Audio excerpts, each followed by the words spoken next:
The No Kings protest was a complete disaster, in my opinion. And you could be saying, there was a lot of people there. Yeah, 7 million people. That's a lot. But if you compare it to the rest of the Americans in the United States, it's nothing, in my opinion. Now, one thing I have not seen a lot of was people shouting release the Epstein files. Yes, there have been some within the group, but of course, they're in the minority. Knowing that if it was 7 million people, instead of saying no Kings, how about release the Epstein files? And that's what I think people need to worry about the most. Release the Epstein files, because this is possibly the best way the Democrats could win.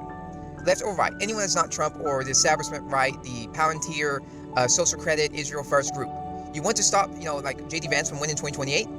Ask for release the Epstein files. Do you want the Republicans to win 2026 in the midterms? Say release the Epstein files. If you do this, you need to double down. This is what I mean about the Democrats. They want to talk about no Kings, but they don't want to talk about the Epstein files. They're trying to more worry about the no Kings protest over something that it was legitimately the biggest W that the Democrats could use, because all mainstream and internet conservatives are downplaying the Epstein files, and they always get ratio. They always get ratio. They don't like it when people talk about it. Look at Charlie Kirk. When they talked about the Epstein files, he dropped it. He doesn't want to talk about it. Now, of course, he's gone. But if you want people to actually vote on your side, if you're a Democrat, release the Epstein files. How about that? How about a release the Epstein files protest? How about that?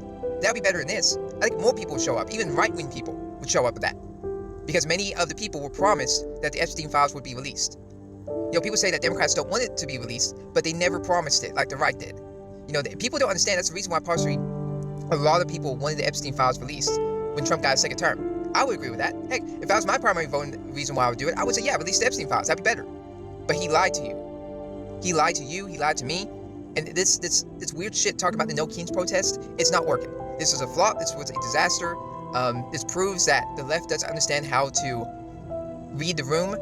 And it was mostly just mainstream shit anyways. This was a flop. People don't want to talk about it. How about do a protest, a legitimate protest of release the Epstein files?